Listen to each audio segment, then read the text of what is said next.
The clock in the living room showed 6:40 in the morning, when Nathan Mitchell was already holding his third cup of coffee. From the wide window of his mansion in Beacon Hill, the most prestigious neighborhood in Boston, he observed the typical gray sky of the Massachusetts capital while mentally reviewing the day's agenda. 2 meetings with foreign investors interested in expanding the Mitchell Hotel's chain to the southeast, a video conference with architects responsible for renovating the hotel in Chicago, and a dinner with potential partners. Everything perfectly calculated, as his life had been for the past 20 years. Before leaving, he stopped in front of Emily's bedroom door. The morning routine was already underway. Martha, the housekeeper who had worked for the Mitchells for more than a decade, was helping the little girl dress for the day. Nathan hesitated before entering. The first moments of the morning were always the most difficult, seeing his daughter's eyes, so similar to her mother's, fixed on an invisible point, without sparkle, without words. "Good morning, Emily." His voice came out more formal than he would have liked, as if he were speaking to a stranger and not his own daughter. The girl merely clutched her doll Clara more tightly to her chest, without raising her eyes. "I'll be back for dinner." A lie. He knew he wouldn't return in time, but it was easier to promise than to explain to a 6-year-old that incessant work was his only refuge from thoughts he couldn't allow himself to have. In the car, while the driver traversed the city, Nathan was checking emails on his phone when a call from Martha interrupted his concentration. "Mr. Mitchell, sorry to bother you so early, but Dr. Melissa just called. She can no longer continue Emily's treatment." "What? Do you mean she can't continue? We're paying that psychologist a fortune. She said it's beyond her capabilities, that Emily needs a more constant approach." Nathan massaged his temples, feeling irritation growing. She was the 3rd specialist in 2 months, all with the same elegant speech to disguise incompetence. No one could make Emily speak again. "And what do you suggest we do, Martha? We've already hired the best professionals in the city." There was a brief silence on the other end of the line before the housekeeper responded with unusual caution. "Sir, perhaps what Emily needs isn't another doctor, but someone who is truly present, someone who has the time and patience to win." Her over gradually. "Are you suggesting a babysitter?" The ironic tone didn't go unnoticed. "A caregiver, sir. Someone with experience with children who have experienced trauma. Emily needs someone to help her reconnect, not just observe her professionally for an hour weekly." The idea seemed absurdly simple. Perhaps that's why it hadn't occurred to a man accustomed to complex solutions for complex problems. Emily had lost her mother. Nathan could barely look at his daughter without being consumed by guilt and memories. Perhaps they needed someone to fill that void, at least temporarily. "Do what's necessary," he finally replied. "But I want someone with impeccable qualifications, references from high-standard families, no adventurers or inexperienced people." 3 days later, after a rigorous selection conducted by a specialized agency, 3 candidates were called for interviews at the Mitchell mansion. The first 2 had impressive resumes, rehearsed smiles, and an almost desperate urgency to please. Nathan dismissed them before they even finished presenting their credentials. The 3rd candidate arrived punctually at 5 in the afternoon. Sarah Roberts was 33 years old, dressed with elegant simplicity, and didn't smile when she entered the office. Her dark eyes held Nathan's analytical gaze without hesitation, but also without challenge. There was a serenity about her that contrasted with the nervous energy of the previous candidates. "Your resume mentions experience with children in trauma situations," Nathan began without preamble, indicating the chair in front of him. "Yes. I worked for 2 years with a family in New York whose daughter had gone through a situation similar to Emily's." Her voice was calm and clear, without the artificial flourishes that Nathan detested. "And did you achieve results?" "I managed to create an environment where she felt safe to express herself again. Time did the rest." Nathan observed her carefully. There were no miraculous promises in her words, just the realistic acknowledgement of a process. "I need to make some things clear, Ms. Roberts. I'm not looking for a substitute for my wife, nor a new mother for Emily. I need someone who can ensure her basic needs, Maintain her routine and, if possible, help her overcome this blockage without unnecessary emotional involvement. We have clear boundaries in this house. Sarah didn't seem intimidated or offended. She merely nodded with a neutral expression that Nathan couldn't completely decipher. "I understand perfectly, Mr. Mitchell. My work is professional, not emotional." The confidence in her response, combined with impeccable references, sealed the decision. Sarah could start the next day with a 1-month probationary period. When Sarah arrived the following morning with a small suitcase, Martha received her with evident relief. The housekeeper no longer knew how to deal with Emily's oppressive silence, who refused to eat, to play, to do anything besides holding Clara, the cloth doll she hadn't let go of since that fateful day. "She's in her room," Martha informed, guiding Sarah down the mansion's hallway. "Don't expect any reaction. She doesn't even look at us most of the time." Sarah merely nodded, absorbing every detail of the house. The impersonal walls, decorated with expensive artwork but no family photographs. The absence of scattered toys. The almost hospital-like silence that hung in the air. It was a soulless house, perfectly reflecting the emotional emptiness of its inhabitants. Upon entering Emily's room, Sarah didn't attempt an immediate approach. She merely sat on the floor at a respectful distance and began organizing some children's books she had brought with her. The girl, sitting by the window with Clara in her arms, showed no sign of noticing her presence. "Hello, Emily. My name is Sarah. I've come to stay with you for a while." No response, no movement. Just the tighter grip of small fingers around the cloth doll. "I won't ask you to answer me or play with me. I just want you to know that I'm here, for whatever you need, whenever you need it." And so began Sarah's days at the Mitchell mansion. With methodical patience, she established a routine that respected Emily's silence without forcing interactions. She prepared colorful meals that she left within the girl's reach. She tidied the room while humming softly. She read stories aloud while pretending not to notice the furtive glances that Emily occasionally cast in her direction. Nathan, meanwhile, kept his distance. He left before Emily woke up and returned when she was already asleep. On the rare occasions when they met, he limited himself to generic questions about his daughter's physical well-being, avoiding any deeper conversation with Sarah. "Any progress?" he would ask mechanically. "Time, Mr. Mitchell. It's all I can offer now." And that's exactly what Sarah did. She offered time. Time and presence. In the quietness of that imposing and empty mansion, two wounded hearts began, even without knowing it, to seek ways to reconnect through the patient hands of a woman who understood, better than anyone, the value of silence and waiting. If this story interests you, don't forget to subscribe to our channel and give a like. Tell us which city you're watching from. We continue. On Sarah's 4th day at the Mitchell mansion, the first sign of change occurred. While arranging the shelf of untouched toys, she accidentally left an illustrated book about dragons and princesses on the carpet, close to Emily. The girl, who until then had ignored any attempt at interaction, surprised her by carefully picking up the book, leafing through it for long minutes, and then placing it beside Clara, as if inviting the doll to share in the reading. Sarah pretended not to notice, continuing her tasks as if nothing extraordinary had happened. But internally, her heart raced. It was Emily's first voluntary gesture since her arrival. A small victory that deserved to be celebrated in silence. In the following days, Sarah began to leave colored pencils and paper near the girl while pretending to organize the room. One afternoon, upon returning with a snack, she found a timid drawing of colorful shapes on the floor. They were circles and lines with no defined form, but they represented Emily's first act of expression in months. "What beautiful colors," Sarah commented casually, without exaggerating her reaction. "May I put this on the wall?"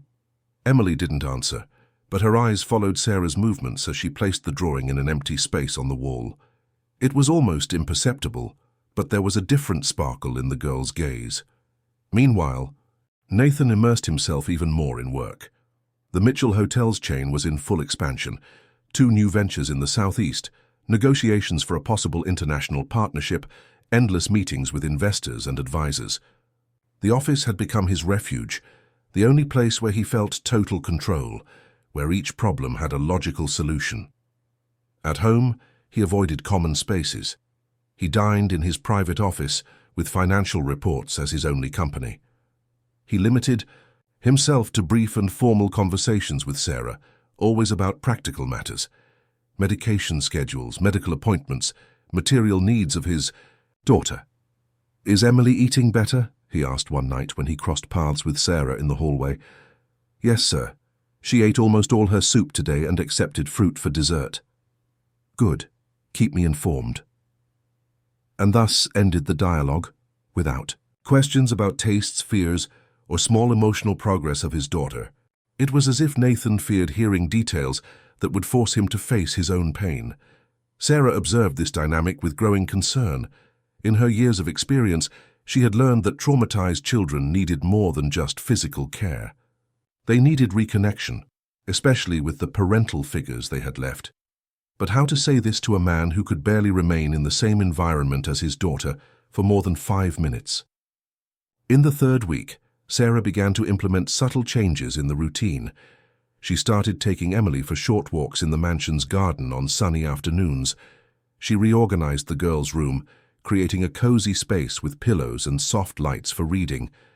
She introduced soft classical music during meals, small interventions that made the environment less cold, less institutional.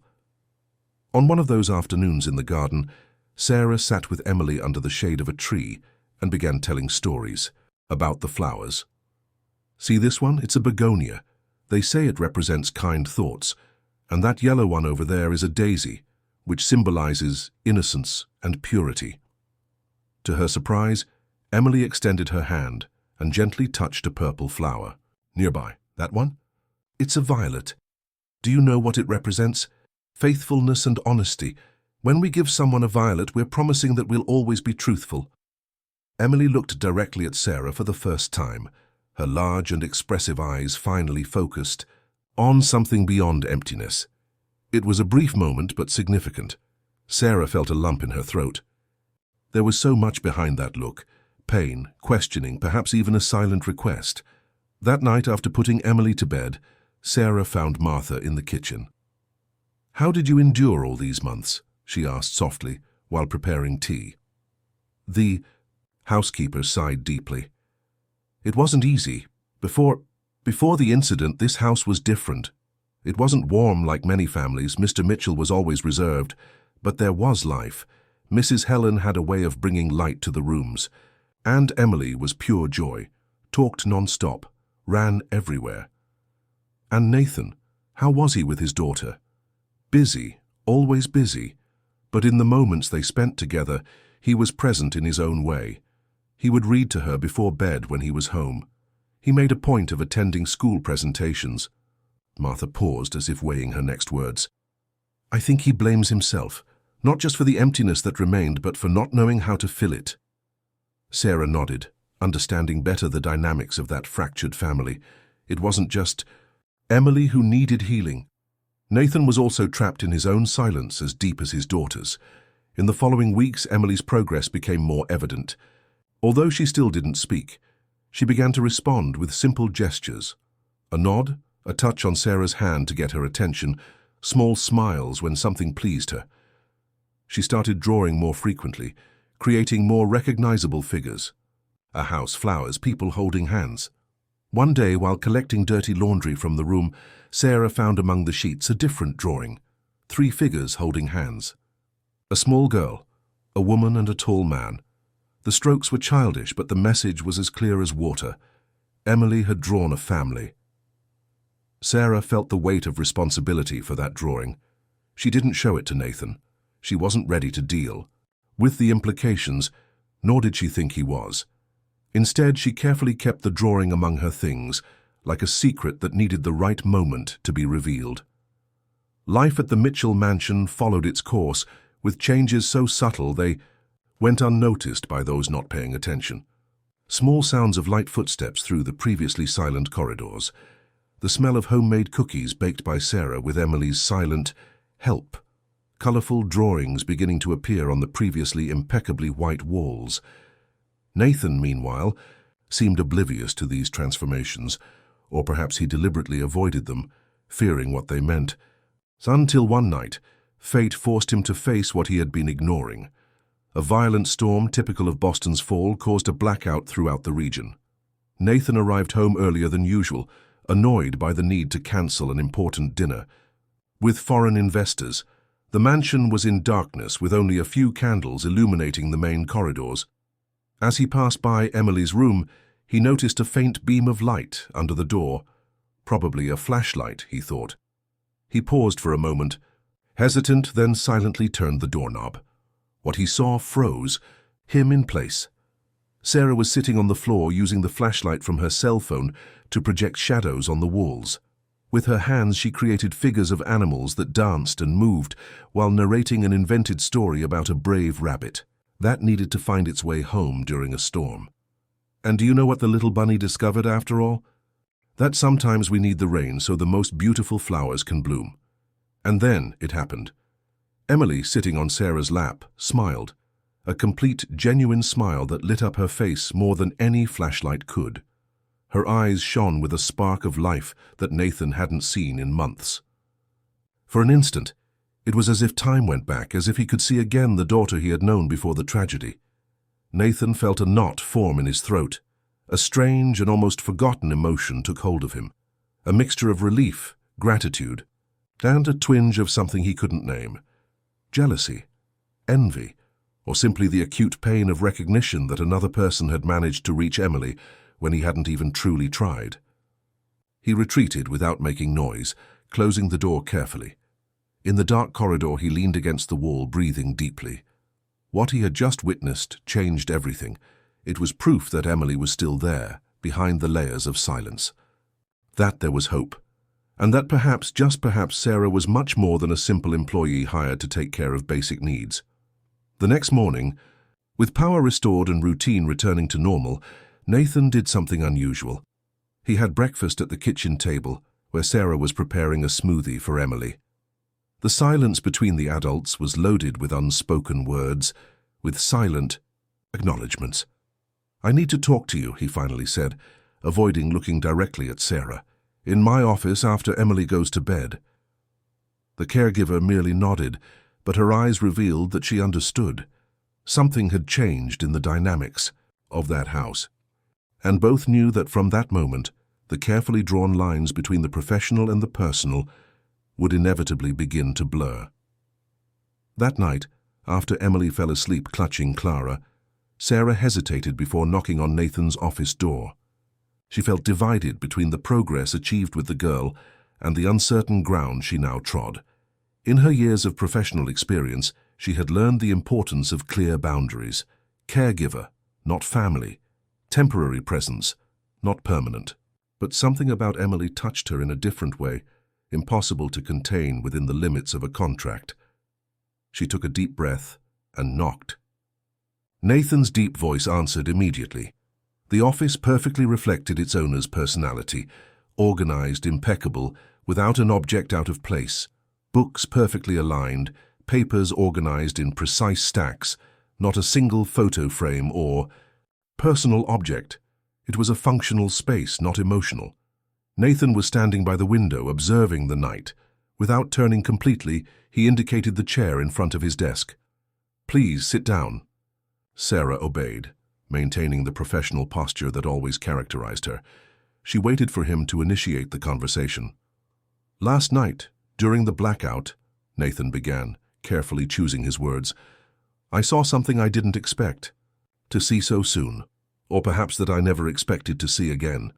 He finally turned, facing Sarah directly. There was something different in his normally calculating gaze, an almost imperceptible but present vulnerability. "I saw my daughter, smiling, and I want to understand how you manage that when psychologists, psychiatrists, and specialists failed." Sarah thought for a moment before answering, feeling the weight of that question. "I didn't do anything extraordinary, Mr. Mitchell. I just gave Emily time and space to process everything in her own way, without expectations, without pressure. But she responded to you, she smiled for you. There was an almost accusatory tone in that statement, as if Sarah had stolen something that belonged to him. Perhaps because I represent less emotional complexity for her at this moment, Sarah responded carefully. I'm a neutral figure. I don't carry the weight of memories that you two share. Nathan ran his hand through his hair in a rare gesture of discomposure. What I'm about to ask goes beyond what we initially contracted, he finally said, sitting at his desk. I realize that Emily responds to your presence in a way that she doesn't respond to mine, and although this is difficult to accept, I need to think about her well-being above all else. He paused, as if each following word required a conscious effort. I would like you to take on a more present role in Emily's life, not just as a caregiver, but as a figure of emotional reference, someone who can temporarily occupy the void that was left. The implications of that request hung in the air between them. What was Nathan really asking? That she be a substitute for the mother Emily had lost, a temporary maternal presence until the wound healed? I understand your concern, Mr. Mitchell, and I agree that Emily needs emotional stability to recover, Sarah responded, measuring each word. But I wonder if it wouldn't be more important for her to reconnect first with the paternal figure she still has. Nathan visibly hardened at that suggestion. I'm doing the best I can under the current circumstances. My company employs hundreds of people. I have responsibilities that I can't simply abandon. I understand perfectly. I didn't mean to suggest. Otherwise? An uncomfortable silence settled between them. Nathan seemed to be fighting internally, divided between the pragmatic businessman and the father who didn't know how to act. I trust you, Sarah, he finally said, using her first name. For the first time since she had arrived, I see that you have a natural gift with Emily, and if she's responding positively to your presence, it would be irrational of me not to take advantage of that.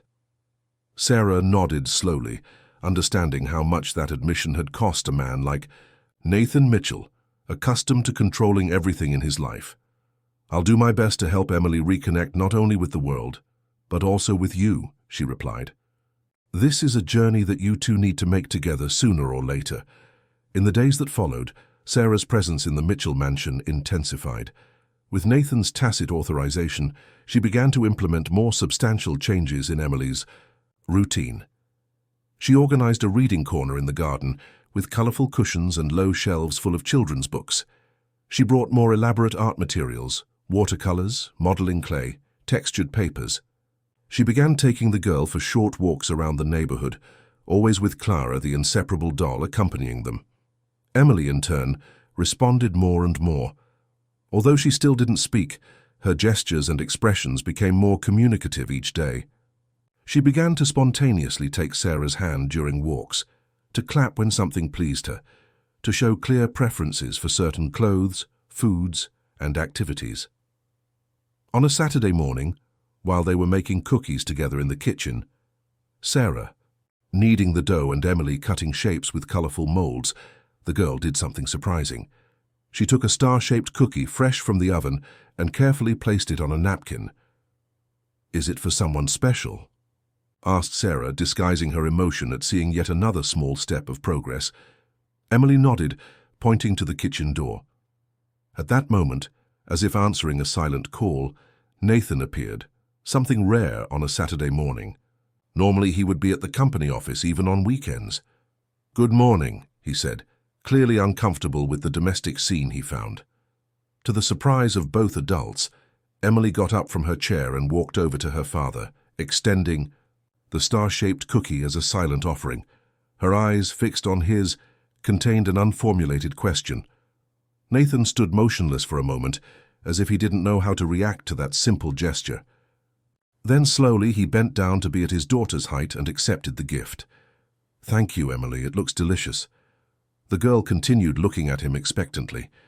Nathan bit a small piece of the cookie and smiled, a genuine smile, the first that Sarah had seen on his always serious face. It's perfect. Did you help make it? Emily nodded, a gleam of pride in her eyes. Then, to the complete astonishment of Sarah and Nathan, she took her father's hand and pulled it toward the kitchen table, clearly inviting him to join them. The businessman cast An uncertain look at Sarah, who merely smiled encouragingly. With no alternative, Nathan sat at the kitchen table, a completely foreign territory for him in recent months. "We have more dough to cut," Sarah commented casually, placing a clean apron within Nathan's reach. "I think we need male help for the dinosaur-shaped cookies. They're the most difficult." For the first time since Sarah had arrived at that house, the three shared an activity together. It was strange, awkward, full of silences and hesitations.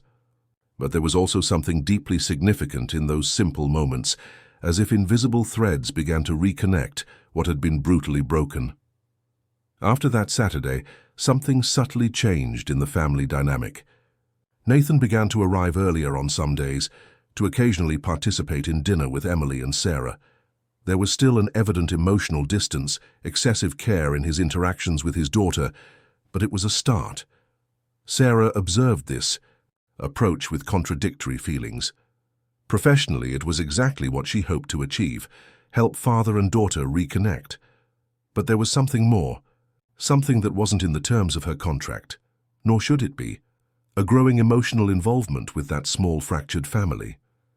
She found herself thinking about them outside working hours, worrying beyond professional obligations.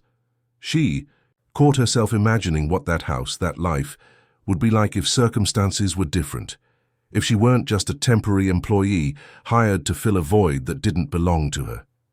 And there was Nathan. The man behind the facade of successful and cold businessman began to reveal himself in small details. The care with which he kept the drawings that Emily now gave him, the way he observed Sarah when he thought she wasn't noticing, the moments of vulnerability quickly masked by pragmatism. One night, after putting Emily to bed, Sarah found Nathan in the hallway, apparently waiting for her. "Is she asleep?" he asked, an obvious question that seemed just a pretext to start a conversation. "Yes. Today was a full day. We went on an expedition through the garden, collecting different leaves for a collage project." Nathan nodded, as if processing important information. "You've done a lot for her, for us, more than simply fulfilling a work contract." There was an implicit recognition in those words that caught Sarah off guard, a vulnerability that Nathan rarely demonstrated. "It's my job," she responded automatically, although she knew it wasn't the whole truth. "No, it's not." Nathan took a step toward her. They were close now, closer than professional etiquette would normally allow. "What you do goes beyond any job description. You've brought life back to this house, to my daughter, and maybe even to me." The look they exchanged was loaded with unspoken meanings, with possibilities that neither dared to name. For a moment, Sarah thought he might touch her, that the distance carefully maintained between employer and employee would finally break. But the moment passed. Nathan stepped back, resuming his professional posture. "Good night, Sarah, and thank you for everything." As she watched him walk away down the corridor, Sarah felt an uncomfortable sensation grow inside her. She was entering dangerous territory, where the boundaries between the professional and the personal became increasingly nebulous, where her own feelings began to complicate an already complex situation. That night, lying in her bed in the guest room she now permanently occupied, Sarah reflected on the path she was treading. She had been hired to help a traumatized child, not to become emotionally involved with a family that wasn't hers. Her presence there was temporary, a bandage over a wound that would eventually heal without her help. But then she remembered Emily's smile during the storm, the star-shaped cookie offered to her father, the small signs of healing she witnessed each day. And Nathan, a man trying to find balance between the world he had built and the world he had lost. She wondered how far this story would go, and if there would be a place for her beyond the role she was hired to play. And more importantly, if she should even allow herself such questions. October arrived in Boston with warmer days and gardens in full bloom. In the Mitchell mansion, the windows that were once always closed now opened to let in the breeze and the scent of flowers. The Sarega heavy curtains had been replaced by lighter fabrics that danced with the wind and created patterns of light on the polished wooden floor. Small changes that reflected much deeper transformations. It had been almost 2 months since Sarah's arrival, and the house breathed differently. It was no longer the silent mausoleum she had found on the first day. There was occasional music. Coming from Emily's room, the aroma of cakes baked in the kitchen, colors in the previously monochromatic environments, as if life were slowly reclaiming space. On that Saturday morning, Sarah was organizing a picnic in the garden. She had prepared sandwiches, fruits cut in fun shapes, and natural juice. Emily was helping, carrying napkins and cutlery with the seriousness of someone on an important mission. The doll Clara, as always, accompanied the girl, now strategically seated on a cushion to supervise the preparations. "I think everything's ready," Sarah commented, observing the result of their efforts. "What do you think, Emily? Is anything missing?" The girl looked around thoughtfully, then pointed to the house. "Yes, of course, let's call your father. Good idea." It was a routine they had established in recent weeks. Nathan rarely refused his daughter's indirect invitations, even if it meant delaying phone calls or postponing analyses of reports.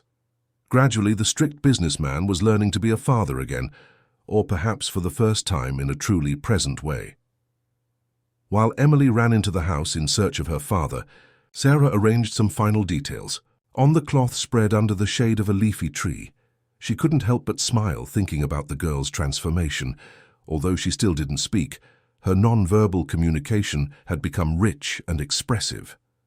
Her drawings, increasingly elaborate, told stories that words still couldn't, and there was a light in her eyes that grew each day, dissipating the shadows of trauma. "Looks like someone has plans for me," Nathan's voice interrupted her thoughts. He was approaching through the garden, guided by the small and determined hand of Emily. He wore casual clothes, a rarity for a man normally seen only in impeccable suits, and there was something different in his posture, a subtle relaxation that completely transformed his presence. "I hope I'm not interrupting something important," Sarah commented with a smile. "Nothing that can't wait," he replied, sitting on the cloth with a casualness that would have been unthinkable weeks ago. "And I confess I'm hungry. I missed breakfast for a video conference with investors from Singapore." Emily immediately offered him a sandwich, watching attentively as he took the first bite. It was an established ritual between them. She always wanted to see his reaction when trying something she had helped prepare.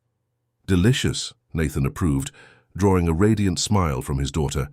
"Did you make it, Princess?" Emily nodded proudly, then pointed to Sarah, generously sharing the credit. "Teamwork, then," he commented, casting a look at Sarah that contained more than simple gratitude. There were moments like this with increasing frequency, looks that lasted a second longer than necessary, involuntary smiles when they met in the hallways, nighttime conversations on the porch that extended far beyond reports on Emily's progress. Small signs of a connection that both silently acknowledged but carefully avoided naming.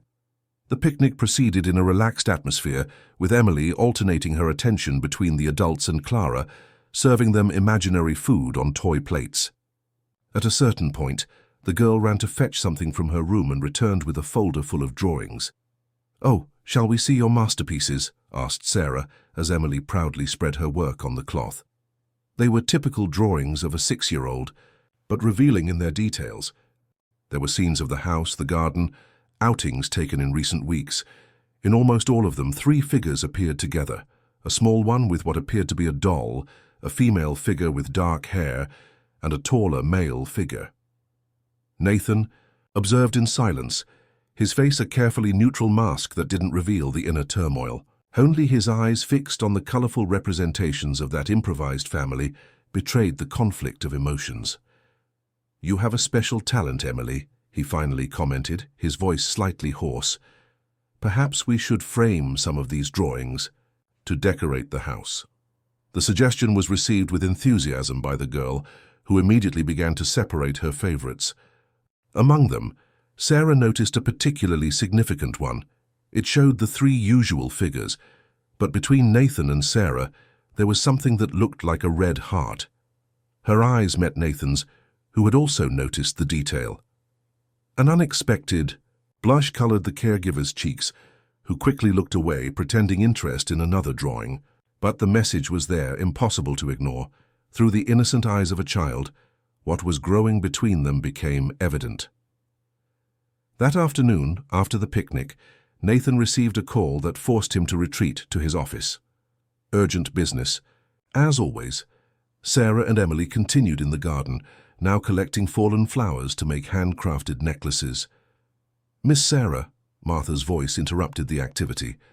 The housekeeper rarely sought out Sarah during her hours with Emily, unless it was something important. "Yes, Martha. I received a call from Mrs. Elizabeth Mitchell. She will arrive tomorrow for a visit." The housekeeper's tone contained an implicit warning that didn't go unnoticed by Sarah. "Nathan's mother?" "Yes. She normally gives notice weeks in advance. But this time," Martha made a significant pause, "she said it's a surprise visit to see how her granddaughter is progressing." Something in the housekeeper's expression made it clear that there was more to this unexpected visit than simple grandmother-granddaughter concern. Sarah nodded, understanding the unverbalized message. "I understand. Thank you for the warning, Martha." When the housekeeper walked away, Sarah noticed that Emily had stopped making the flower necklace and was observing the interaction with attentive eyes.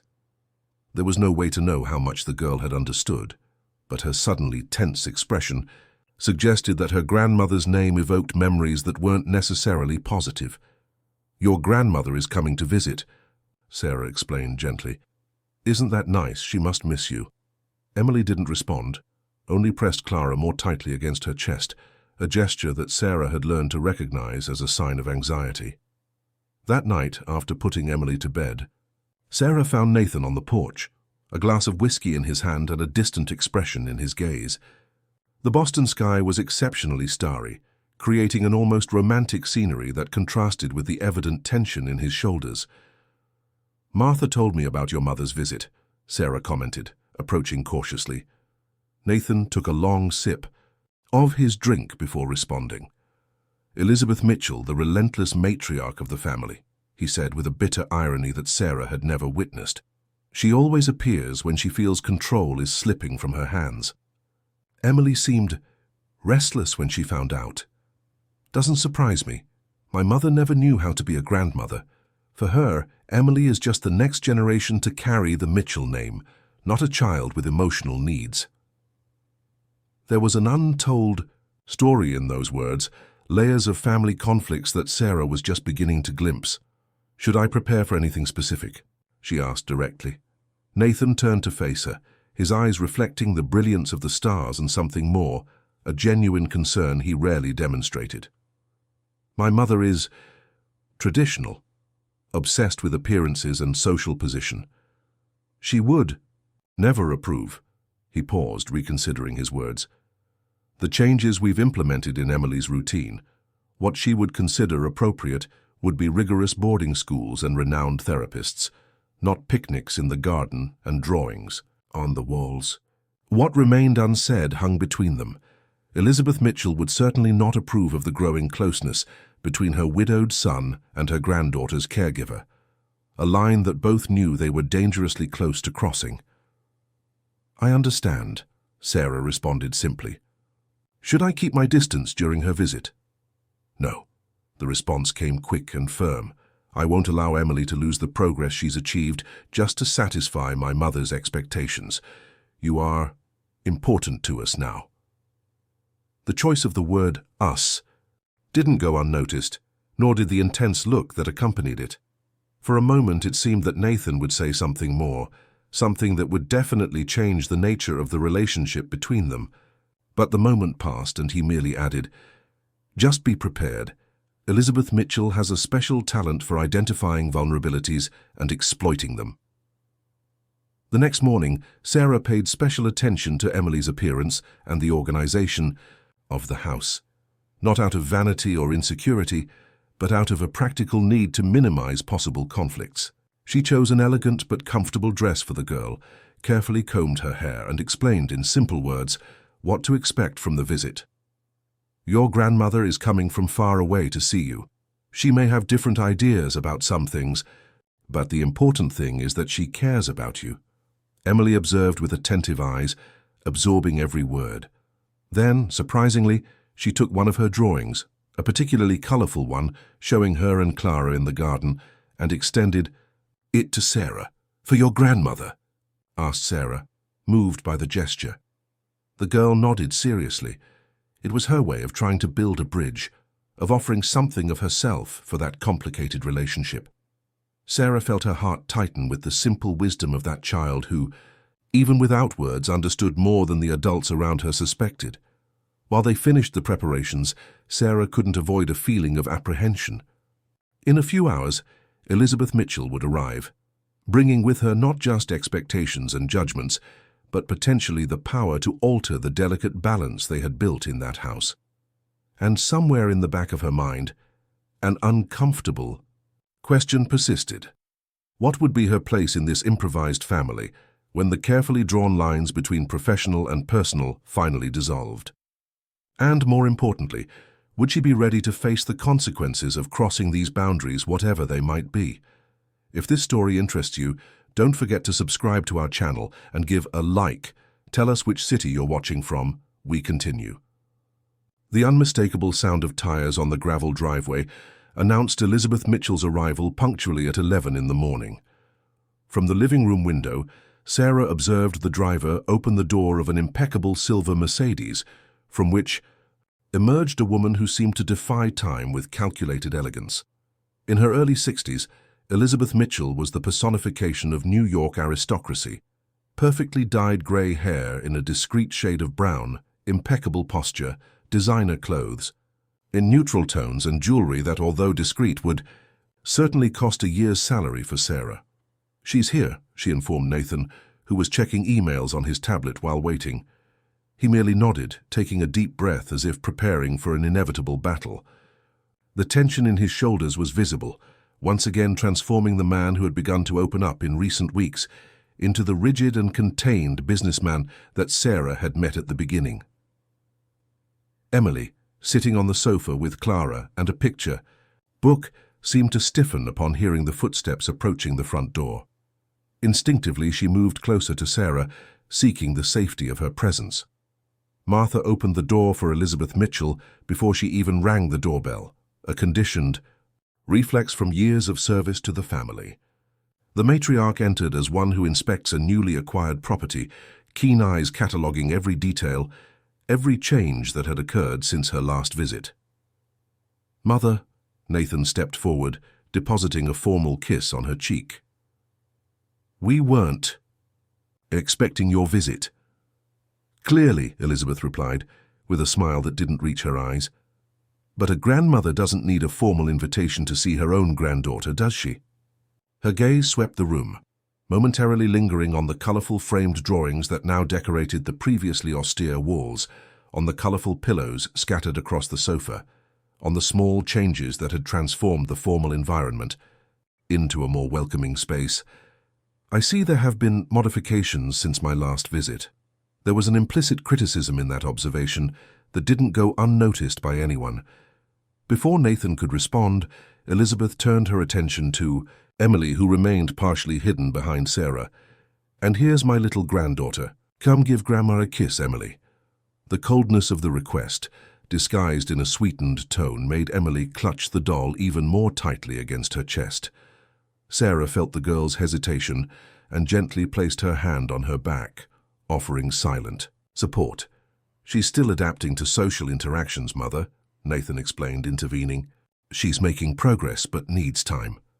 Elizabeth's gaze then shifted to Sarah, examining her from head to toe with the precision of a scanner.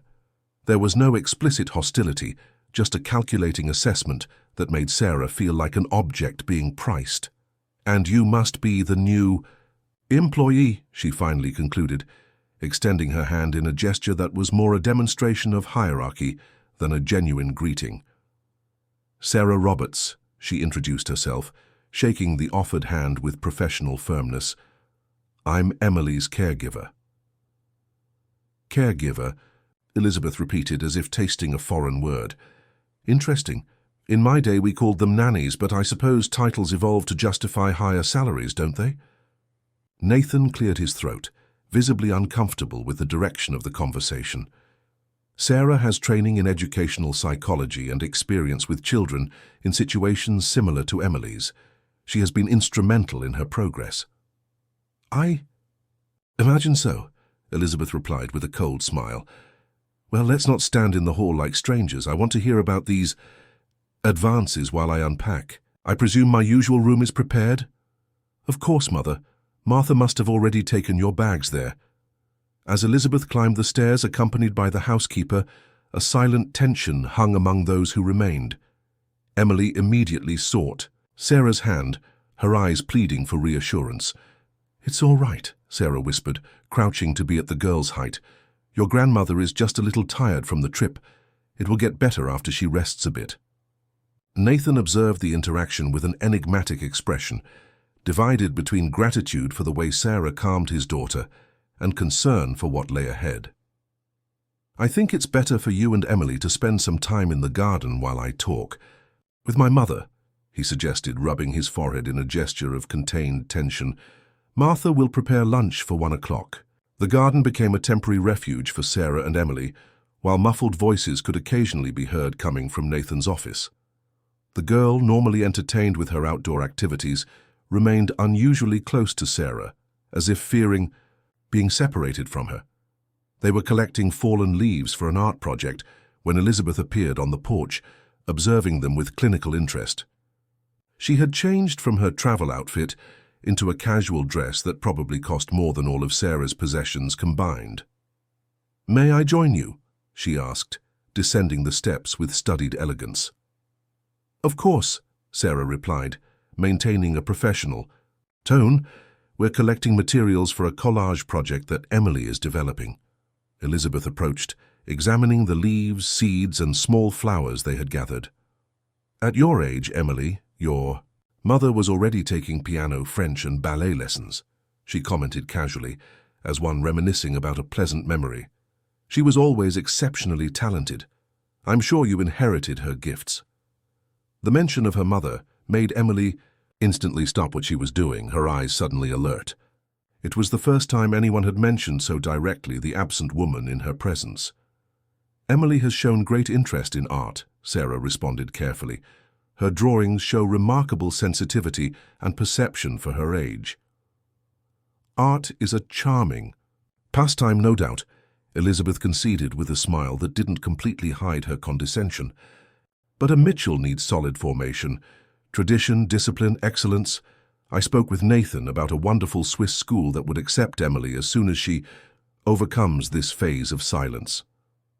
Sarah felt a wave of instinctive protection.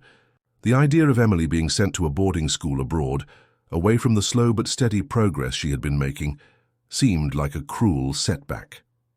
"Emily has made significant advances in her current environment," she responded, measuring each word. Drastic changes at this moment could compromise all the progress achieved. Elizabeth's smile acquired an icy quality. "I understand your professional investment in this situation, Ms. Roberts, but decisions about Emily's education rest with the family. And believe me, no one wants her well-being more than her own grandmother." The tension between the two women was palpable, even under the layer of civility. Emily, always sensitive to the emotional dynamics around her, silently moved away, retreating, next to a tree with Clara firmly embraced against her chest.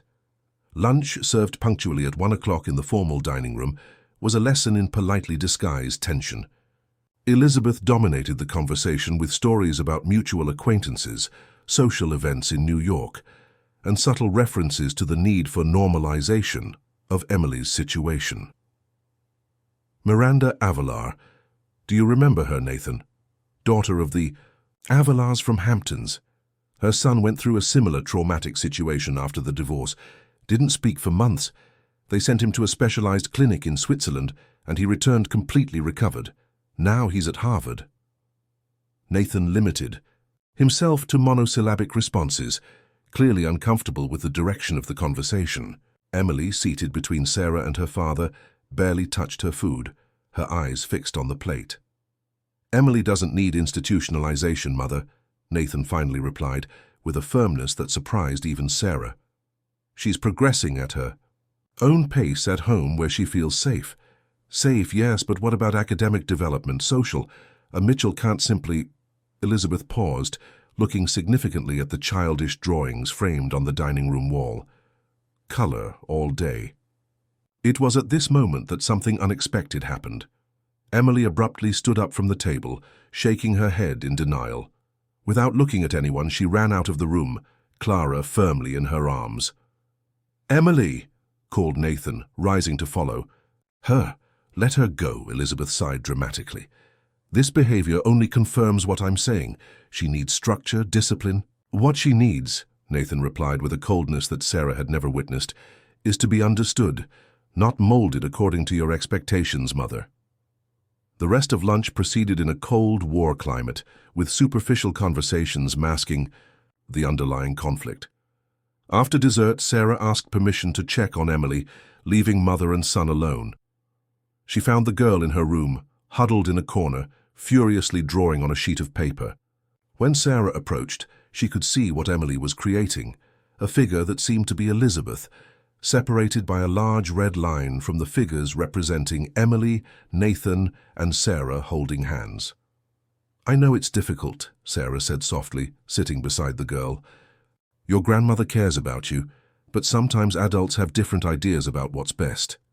Emily raised her eyes, an unusual determination shining through her contained tears. She took another paper and quickly drew 3 figures, herself, Clara, and Sarah.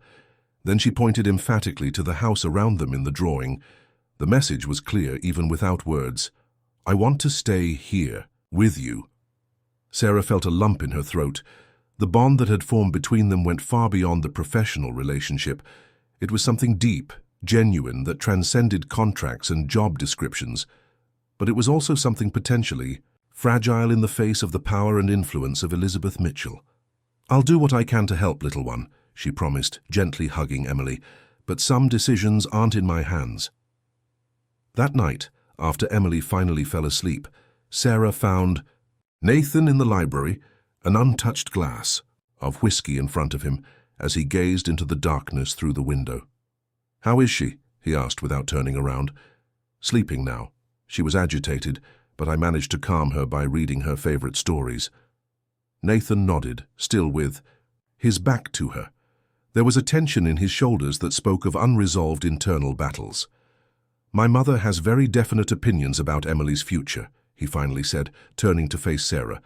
"Opinions that don't include certain recent changes in our life." It wasn't necessary to be explicit.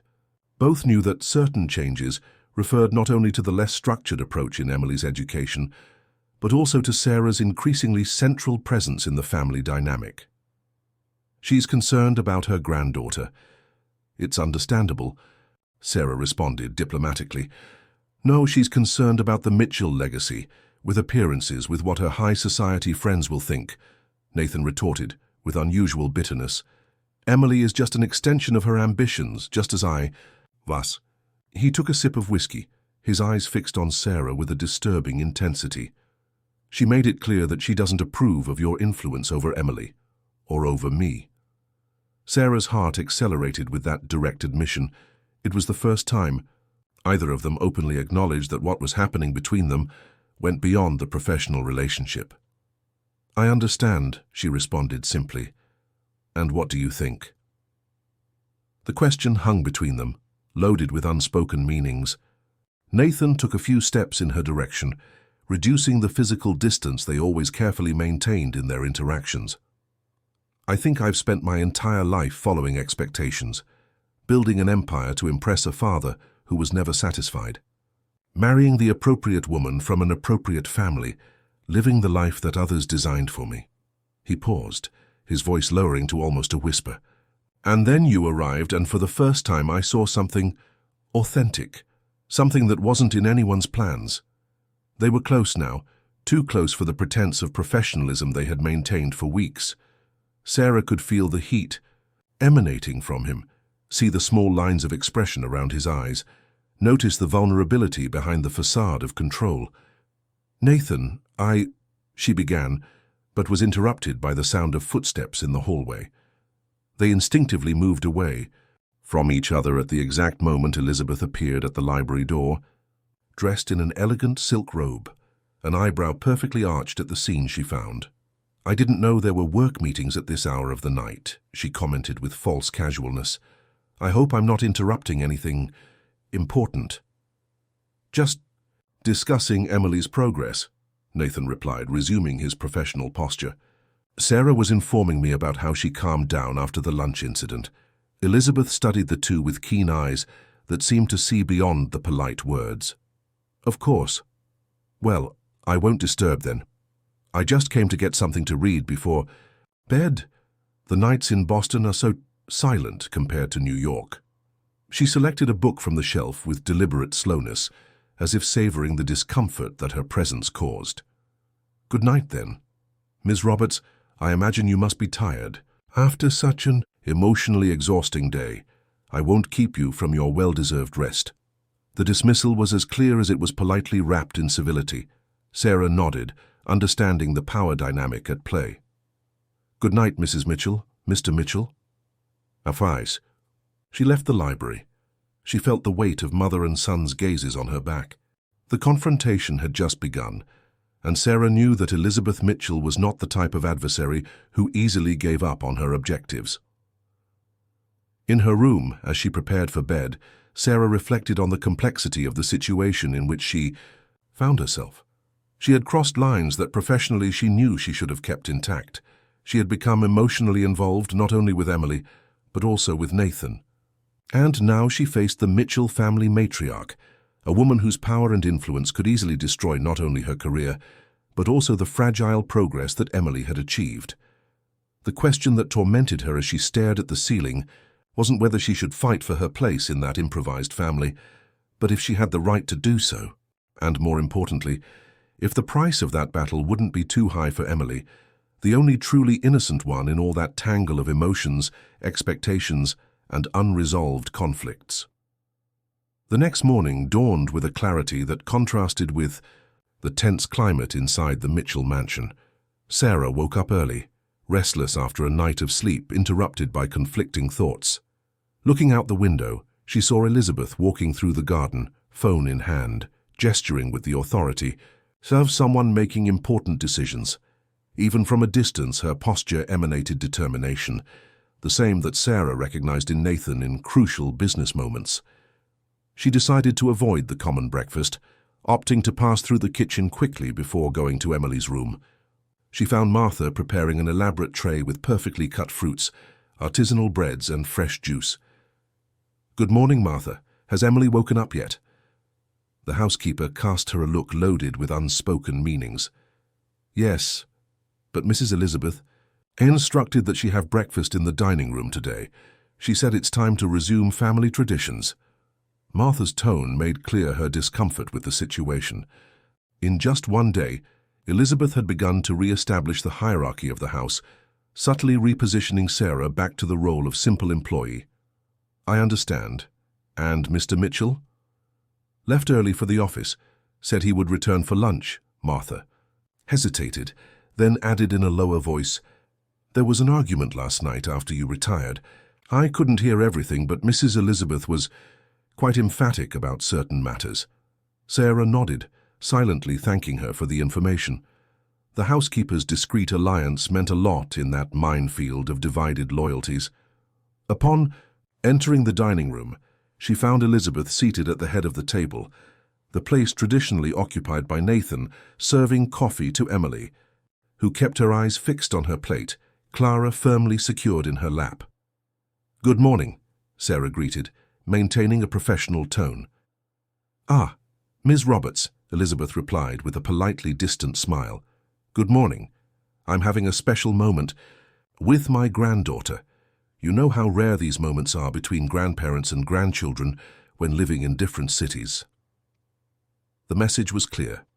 Her presence was neither necessary nor desired in that family moment. "Of course, I just came to check if Emily needs anything." The girl's eyes immediately rose at the sound of Sarah's voice, a mixture of relief and silent plea in her gaze. Elizabeth noticed the reaction, and her smile acquired a tenser quality. "We're perfectly fine, aren't we, dear? Grandma and Emily have a lot to talk about. I have some wonderful ideas for the future. Excellent schools, stimulating activities." She made a calculated pause before adding, "A new beginning, away from difficult memories. Emily immediately shook her head, in denial, clutching Clara more tightly. Elizabeth ignored the gesture, continuing as if she hadn't noticed. Perhaps Ms. Roberts could give us some privacy. I'm sure there are many tasks that require your attention. Sarah felt the impulse to protest, to remain by Emily's side, who clearly wanted her nearby. But she also understood that provoking a direct confrontation could only worsen the situation. With a last, reassuring look at the girl, she nodded. I'll be in Emily's room organizing her art materials if you need me. As she left, she could feel Elizabeth's triumphant gaze and Emily's silent desperation. The battle for control was in full swing, and Sarah feared that the little girl would be the collateral damage in this war of wills. In the room, she methodically organized the art materials as she had said, trying to process her own conflicting feelings. Part of her felt she should retreat, respect family boundaries, remember her contractual role, which, after all, had always been temporary. Another part revolted against the idea of abandoning Emily to Elizabeth's cold and calculated plans, of letting the girl be sent to some distant boarding school where her emotional progress would be sacrificed in the name of appearances and traditions. And there was Nathan, the man behind the facade of ruthless businessman, the father who was slowly relearning to connect with his daughter, the widower who perhaps was beginning to glimpse the possibility of a new beginning. What she felt for him went far beyond. The professional and pretending otherwise would be dishonest with herself. She was so absorbed in her thoughts that she didn't notice Elizabeth's arrival until she heard her voice at the door of the room. I see you're really committed to your duties. Sarah turned, finding the Mitchell matriarch observing her with that analytical look that seemed to read through any facade. Mrs. Mitchell, can I help you with something? Actually, yes. I'd like to have a frank conversation, woman to woman.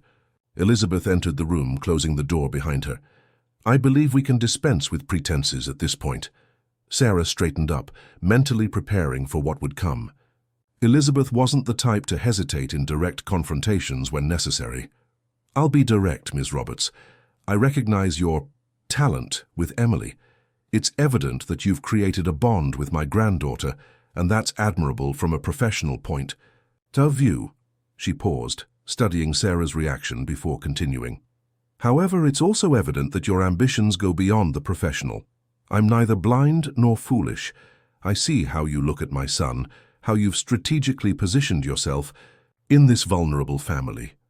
Sarah felt the blood rise to her face, a mixture of indignation and shame at the insinuation. Mrs. Mitchell, I deeply respect your family and my relationship with Emily, and your son has been... Spare me the justifications. Elizabeth interrupted with an impatient gesture. I don't blame you for trying. Nathan is an attractive man, a widower, extremely wealthy. Any woman in your position would do the same. The crudeness of that insinuation hit Sarah like a slap.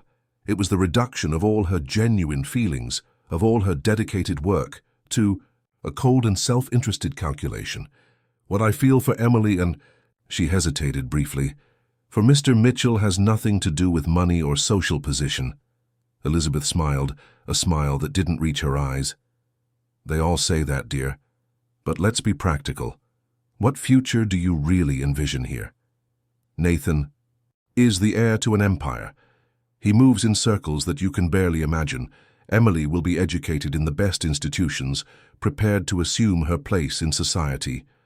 And you, a caregiver with a degree from a second-rate university. Each word was a precise dart, hitting insecurities that Sarah didn't even know she possessed. The disparity between her world and the Mitchells was real, undeniable. I'm not here to judge your intentions, Elizabeth continued, slightly softening her tone, just to offer a dignified exit before the situation becomes awkward. I made some inquiries, and there's an excellent position available with a respectable family in Los Angeles. Superior salary, attractive benefits, a child also in need of special attention. It would be an advancement in your career. Sarah instantly understood. It wasn't an offer, it was a purchase. Elizabeth Mitchell was trying to remove her from the E. equation in the most efficient way possible. And if I refuse? Elizabeth's smile disappeared, replaced by an expression that no longer attempted to mask the underlying threat. It would be imprudent. I have connections in all placement agencies for professionals like you. A word from me about unethical behavior, inappropriate involvement with a client. Well, it would be difficult to find employment in any respectable family in the country. The threat hung in the air between them, raw and unequivocal. Sarah felt a wave of anger that she could barely contain. You're threatening me for genuinely caring about your granddaughter and your son. I'm protecting my family from an unnecessary complication, Elizabeth corrected coldly. Emily needs stability, structure, not temporary emotional attachments to an employee. And Nathan, she made a significant pause. Nathan has always been easily influenced by pretty faces, an unfortunate trait he inherited from his father. Before Sarah could respond, the door to the room abruptly opened. Emily came running in, her eyes wide with fear, desperately clinging to Sarah's legs. Behind her, Martha appeared, breathless. I'm sorry, Mrs. Elizabeth. She escaped when I answered the phone. The matriarch dismissed the housekeeper with an irritated gesture, then turned to her granddaughter with a falsely sweet expression. Emily, dear, it's not polite to interrupt adult conversations. Come, let's continue our walk in the garden. But the girl only tightened her embrace around Sarah's legs, shaking her head vehemently. There was a fierce determination in her small face that Sarah had never seen before. Emily, Elizabeth's voice acquired a firmer tone. Come with Grandma now. What happened next surprised everyone in the room. Emily looked directly at her grandmother, and for the first time in more than 5 months, her voice sounded low but clear. No. An astonished silence fell over the room. Elizabeth seemed to have been struck by lightning, her expression frozen between incredulity and shock. Sarah felt her own legs weaken at the miracle she had just witnessed. Emily, she whispered, crouching to be at the girl's height. You spoke. The little one nodded seriously, then looked again at her grandmother, who still seemed unable to react. I won't go. I want to stay with Sarah. 5 words. Simple, direct, unequivocal. The voice of a child who had finally found the strength to break the silence when what was most precious to her was threatened.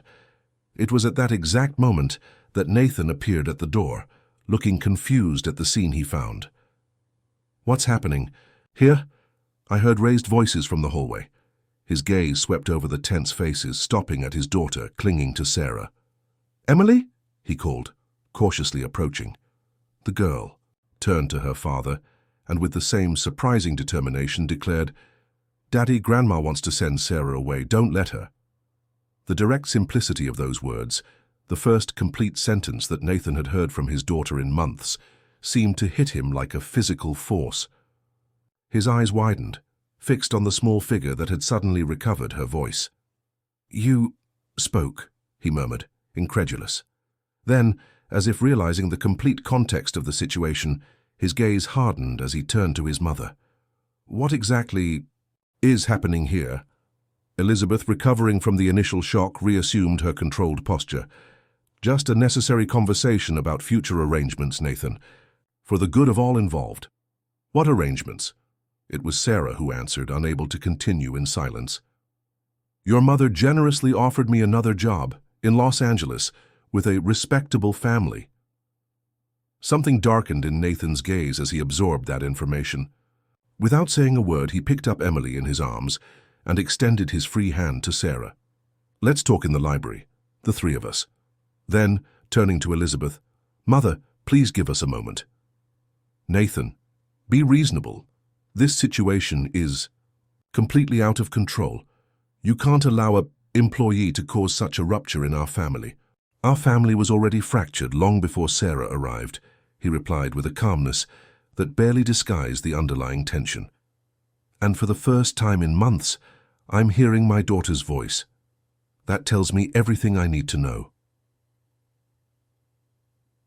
Without waiting for a response, he led Sarah and Emily out of the room, leaving Elizabeth alone with her indignation. In the library, Nathan gently placed Emily in an armchair, then turned to Sarah, his eyes seeking confirmation. She really spoke. It wasn't my imagination. Yes, Sarah replied, the emotion evident in her voice. When she realized I might leave, she simply spoke. Nathan knelt before his daughter, taking her small hands in his. Emily, can you say something to Daddy? Anything you want? The girl looked at him seriously, then at Sarah as if seeking permission or encouragement. After a moment, she said with surprising clarity, I don't want to go to school far away. I want to stay here, with you and Sarah. And Clara, she added, raising the ever-present doll. Nathan swallowed hard, visibly fighting against emotion. You're not going anywhere you don't want to, Princess. I promise. And Sarah stays too. The question hung in the air, loaded with meanings far beyond the comprehension of a 6-year-old child. Nathan slowly stood up, turning to face Sarah. There was a vulnerability in his eyes that she had never seen before. The calculating businessman completely absent, replaced by the man who finally found courage to follow his heart. That depends on her, he responded softly. But I very much hope so. Sarah felt the weight of that moment, the crossroads. That would determine not only her future, but Nathan and Emily's as well. All the professional warnings, all the cautions about emotional involvement with clients, all of Elizabeth's threats, all of this weighed on one side of the scale. On the other, something much simpler and infinitely more powerful. The love that had silently grown among the three, transforming an empty house into a home. My position here was temporary, she began carefully. To help Emily during a difficult period. She saw the shadow of disappointment begin to form on Nathan's face and hastened to continue. But what happened went far beyond any professional arrangement. I care about Emily more than I ever imagined possible. And with you, Nathan. With you, I discovered feelings that I didn't even know I could have again. He took a step in her direction, eliminating the physical distance they always maintained. Then stay. Not as an employee, not as a temporary caregiver. Stay as part of this family that we are rebuilding. Your mother will never accept it. My mother will have to understand that I'm no longer willing to live according to others' expectations. I've spent my entire life doing that, and what did I achieve? An empty empire and an inability to connect with my own daughter. He paused, his eyes fixed on hers. You showed me that there is another path, a path where success is measured by joy, not by acquisitions. And if it doesn't work? If it's just the vulnerability of the moment? Nathan smiled, not the controlled smile of the businessman, but something genuine, almost shy. We'll have to find out together, day by day, like any real family. At that moment, Emily got down from the armchair and walked over to them, extending her arms to be included. Without hesitation, Sarah picked her up, feeling the warmth of that small body that had suffered so much and that, miraculously, had found the strength to break its silence. Family, Emily said simply, looking from one adult to the other. The word, in its absolute simplicity, contained an entire universe of possibilities. Not the perfect and polished family that Elizabeth idealized, nor the hierarchical and emotionally distant structure that Nathan had known in childhood, but something new, imperfect, built on conscious choices and genuine affection. It was at that exact moment that the library door opened, revealing Elizabeth Mitchell.